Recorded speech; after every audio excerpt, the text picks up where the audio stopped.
사랑하는 교우 여러분, 오늘은 3월 9일 화요일 사순절 제 18번째 날입니다. 네, 오늘 하루도 주님의 고난과 죽음 또 부활을 기억하면서 예수님의 고난 가운데 예수님과 함께 동행하는 귀한 하루의 삶을 살아갈 수 있기를 간절히 기도드립니다. 오늘 우리가 읽을 하나님의 말씀은 시편 말씀은 84편에 있는 말씀입니다. 그리고 구약에 있는 말씀은 역대기하 29장 1절부터 19절까지에 있는 말씀입니다.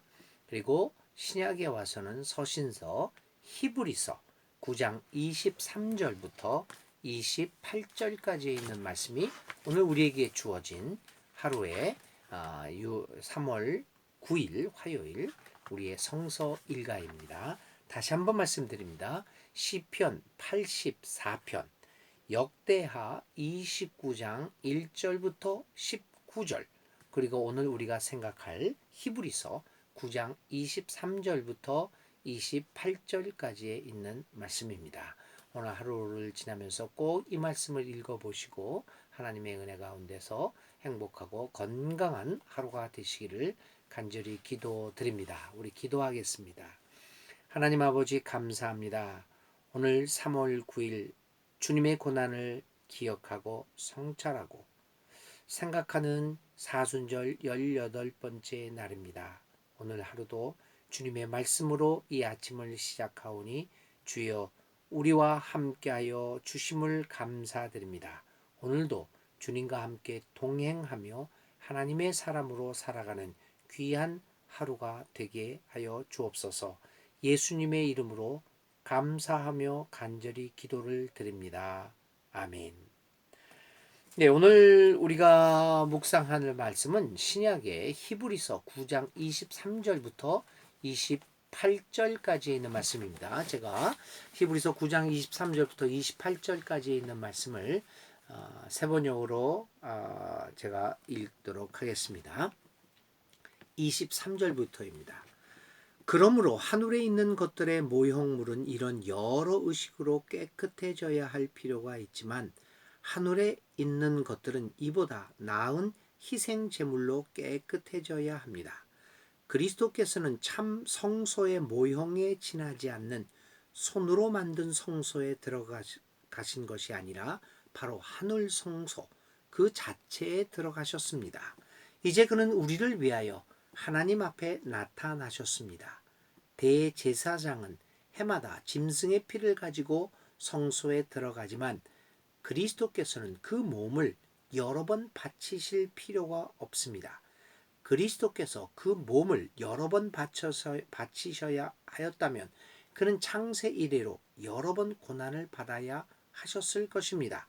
그러나 이제 그는 자기를 희생 제물로 드려서 죄를 없이 하시기 위하여 시대의 종말에 단 한 번 나타나셨습니다. 사람이 한 번 죽는 것은 정해진 일이요 그 뒤에는 심판이 있습니다. 이와 같이 그리스도께서도 많은 사람의 죄를 짊어지시려고 단 한 번 자기 몸을 제물로 바치셨고 두 번째로는 죄와는 상관없이 자기를 기다리고 있는 사람들에게 나타나셔서 구원하실 것입니다. 아멘. 기록된 하나님의 말씀입니다. 오늘도 이 말씀을 통하여 하나님의 은혜가 하나님의 우리에게 주시고자 하는 음성이 우리의 귀에 들려올 수 있는 귀한 한 시간 되시기를 바랍니다. 또 이렇게 우리가 듣고 깨달은 하나님의 말씀을 오늘 하루의 삶을 통하여 실천하며 살아갈 수 있기를 간절히 바랍니다. 자, 오늘의 말씀을 중심으로 잠시 몇 가지를 한번 생각해 보려고 합니다. 오늘 히브리서 9장 23절부터 28절까지 있는 말씀에서 가장 중요한 단어는 희생입니다. 한마디로 얘기하면 그리스도께서 희생하심으로써 우리에게 살 길이 열렸다는 것입니다. 여러 번 희생을 하는 것이 아니라 오늘 우리의 희생이 아니라 예수 그리스도의 단 한 번의 희생으로 말미암아 우리 모두가 살 길을 얻었다라고 하는 것이 오늘 히브리서 9장 23절 이하의 기록되어 있는 말씀입니다. 그래서 오늘 한번 희생에 대해서 우리 잠시 생각해 보려고 합니다. 희생이란 말이 뭘까?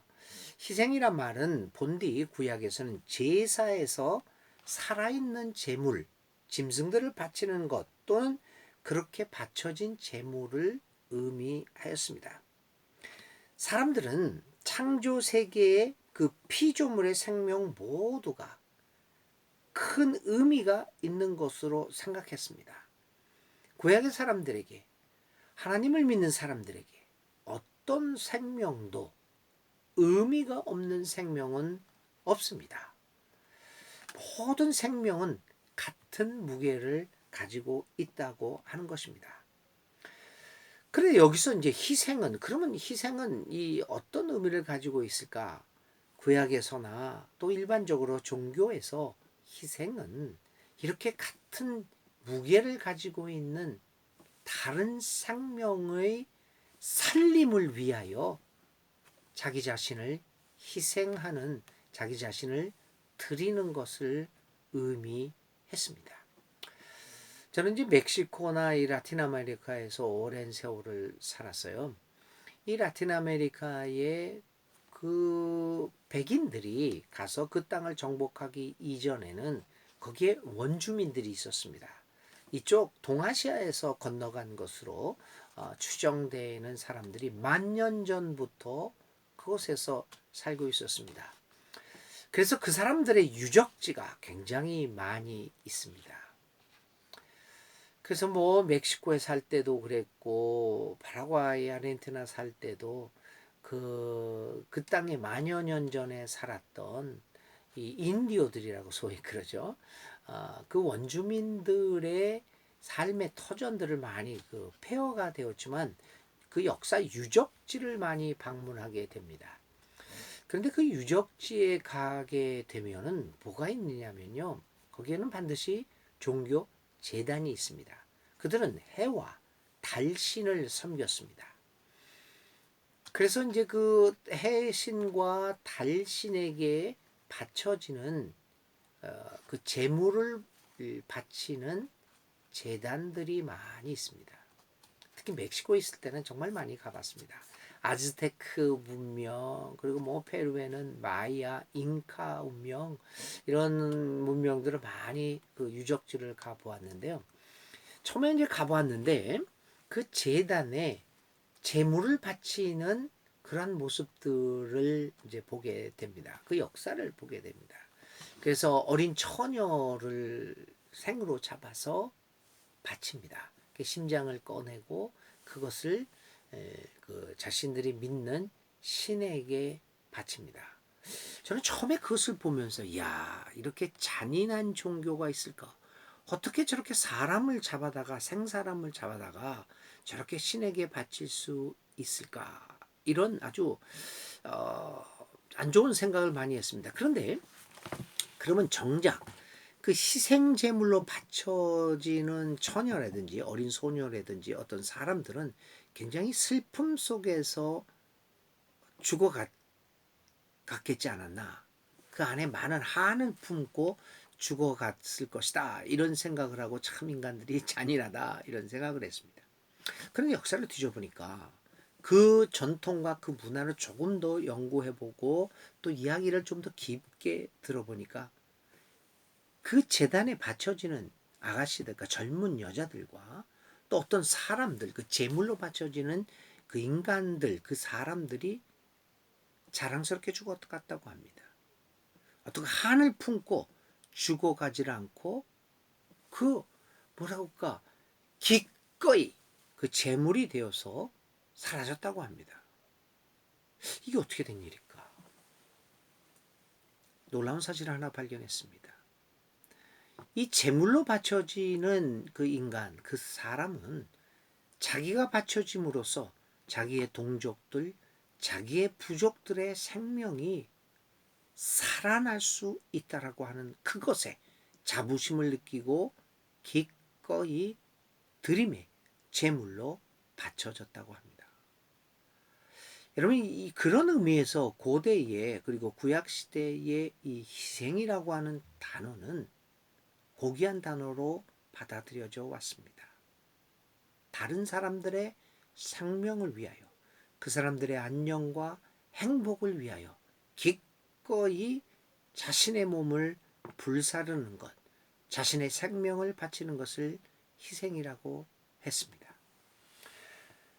오늘 예수 그리스도의 바쳐짐은 그러한 의미에서 우리 모두를 살리는, 기꺼이 하나님의 제단에 바쳐지는 제물로 그리스도께서는 자신을 드리셨습니다. 그것이 히브리서의 오늘 9장에 있는 23절 이하에 있는 말씀의 내용입니다.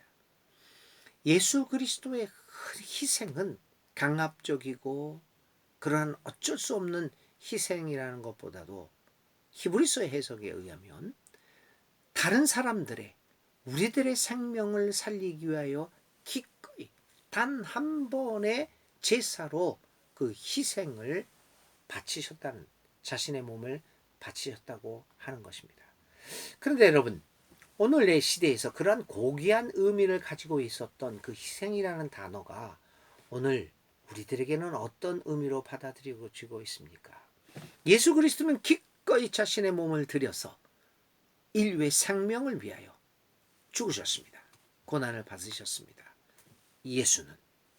예수님은 그렇게 자신을 바치셨습니다. 그렇게 희생되셨습니다. 그런데 오늘의 시대를 살아가는 우리들에게 희생은 어떤 의미를 갖고 있습니까? 두 번째는 누가 희생을 당합니까? 오늘 우리들에게 희생은 구약이나 여러 고대 종교에서 다른 사람의 생명을 살리기 위하여 드리는 고귀한 의미의 바침이 아닙니다. 오늘 우리들은 희생이라고 하는 의미는 내 생명을 살리기 위하여 다른 사람의 생명이나 다른 사람을 강압적으로 바치는 것을 의미합니다. 그래서 우리는 늘 내가 희생제물이 되겠다, 그래서 나의 드림으로 인간의, 이웃들의 생명을 살리겠다라는 생각보다는 나 대신 나의 행복을 위하여, 나의 세계 보존을 위하여 누구를 희생제물로 삼을 것인가 눈을 켜고 돌아보고 있습니다. 그것이 구약시대의 고대 종교의 희생과 오늘 우리들이 이야기하고 있는 희생의 차이입니다. 그럼 누가 희생됩니까? 누가 희생제물로 선택을 받습니까? 여러분 한번 보세요. 레위기나 구약에서 제사법을 할 때 동물이 바쳐지잖아요. 구약에서는 동물이 바쳐지는데 그 동물은 어떤 동물을 희생합니까? 가장 잘나고 가장 튼튼하고 가장 멋진 동물입니다. 그 라틴 아메리카에서 제가 이제 종교 재단을 방문했을 때 들었던 이야기나 고대 문헌에서는요, 거기에서 바쳐지는 인간 제물은 가장 뛰어난, 가장 괜찮은 인간이 선택이 되기도 합니다. 자원하기도 합니다. 뛰어난 사람이, 능력 있는 사람이, 잘난 사람이 그 희생 제물이 됩니다. 근데 오늘 우리들의 사회에서는 누가 희생이 됩니까? 누가 희생양이 됩니까? 잘난 사람은 절대 되지 않습니다. 다 못나고 저 밑에 있는 사람 없어도 될 것 같은 생각을 갖게 하는 그 가난하고 억압받고 작은 자들이 희생당합니다. 그리스도는 그런 희생을 멈추기 위하여 하나님이시면서도 그 고귀한 존재인 하나님 자신이 희생 제물이 되셨습니다. 그래서 오늘 우리 사회에서 희생을 멈추라고 말씀하고 계십니다. 너를 위하여, 너의 행복을 위하여, 너의 세계를 강화시키기 위하여 약한 자들을 희생하지 말라라고 주님은 말씀하십니다. 정말 주님의 희생은 우리 모두의 생명을 풍성케 하기 위하여 하나님 앞에 드려진 아름다운 제물이었습니다. 오늘 예수님의 그 희생의 의미를 다시 한번 우리가 되새겨 보면서 오늘 우리 사회에서 발생하고 있는 작은 자들을 희생시켜서 나의 세계를 강화시키겠다라고 하는 이러한 잘못된 희생을 멈추게 만드는 귀한 하나님의 백성들이 되어야 할 것입니다. 이렇게 해서 억울하고 이 약한 사람들의 한 맺힌 희생이 더 이상 발생하지 않을 때 우리는 비로소 예수님의 희생과 그 고난의 의미를 잘 이해하고 그 예수님의 고난을 통하여 오늘 이 세상을 조금 더 잘 살 수 있는 더 나은 세상으로 만들어 갈 수 있게 될 것입니다. 오늘 예수님의 고난의 희생의 의미를 다시 한번 히브리서를 통하여 잘 되새겨 보면서 오늘 하나님께 영광을 돌리는 귀한 하루의 삶이 되시기를 간절히 기도드립니다. 오늘의 기도 드립니다. 못자국 선명한 상처투성이 당신의 희생의 손에 나의 손을 마주 잡습니다. 당신의 손길에 이끌려 못 생명이 서로 어울려 살아가는 생명의 동산을 거닐고 있음을 상상해 봅니다. 하나님, 예수님의 그 고귀한 희생으로 우리의 목숨이 우리의 생명이 풍요로워졌음을 기억하면서 하나님, 이 땅 위에 더 이상 작은 자들의 희생을 통하여 나의 세계가 강화되어지는 그런 억울한 희생들이 없게 하여 주시옵소서. 오히려 우리의 희생으로 말미암아 우리의 바침으로 말미암아 우리가 사는 세상이 조금 더 하나님의 나라와 가까워지며 더 나은 세상이 되게 하여 주옵소서. 이 일에 예수님의 희생의 의미를 제대로 깨달은 우리들이 앞장설 수 있게 하여 주시옵소서. 예수 그리스도의 이름으로 기도를 드립니다. 아멘. 예, 오늘의 실천입니다. 오늘 크든 작든 많든 적든 한 생명을 우리의 주위에 있는 생명을 좀 더 풍성하게 하기 위하여 우리가 할 수 있는 일이 무엇인가를 한번 생각해 보시고 그 자그마한 일 하나라도 실천해 볼 수 있기를 주님의 이름으로 기원을 드립니다. 오늘 하루도 주님의 은혜 가운데서 평안하고 행복한 삶을 보내시기를 바랍니다.